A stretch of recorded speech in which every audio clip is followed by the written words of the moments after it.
તો હું દર્શકને લાવ્યો છું હવે ધ્વનિ બ્લડ બેંકમાં તેનું રક્તદાન કરાવવા. રાધે રાધે દોસ્તો, કેમ છો તમે બધા? મારા મિની બ્લોગમાં તમારા બધા હાર્દિક સ્વાગત છે. શ્રેયાંશભાઈ તેનું ઘર ખાલી કરે છે અને તેનો સામાન લઈને હું એના બીજા ઘરે પહોંચું છું. સામાનની સાફ સફાઈ કરીને ઘરમાં સામાનને લોડ કરી નાખીએ છીએ. ઘરમાં સામાનને ગોઠવીને હું ને શ્રેયાંશ બહારનો નજારો જોઈએ છે.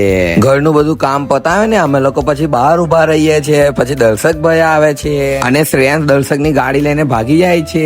પછી અમે એને પકડવા દોડીએ છીએ. હું અને દર્શક અભી આયા છે ધ્વનિ બ્લડ બેંકમાં દર્શકનું રક્તદાન કરાવવા માટે.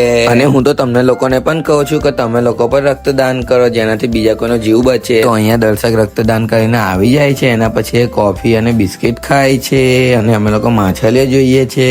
થોડી વાર અહીંયા બેસીને અમે લોકો ઘરે જવા માટે નીકળી જઈએ છીએ. ઘરે આવીને હું જમવા બેસું છું. જમવામાં આજે મેથીનું શાક અને રોટલી બનાવી છે. જમીને અમે લોકો વિડીયો શૂટ કરવા માટે આવી જઈએ છીએ અમારી લોકેશન પર. હું, દર્શક, એલેક્સ અને રિષભ વિડીયો શૂટ નું કામ પતાવે ને અમે લોકો ઘેર આવી જઈએ છીએ. તો આજનો બ્લોગ અહીં સુધી હતો. જો તમને લોકોને આ બ્લોગ પસંદ આવ્યો હોય તો વિડીયોને લાઈક, શેર, કોમેન્ટ જરૂર કરજો. તો મળે એના બીજા બ્લોગમાં. રાધે રાધે.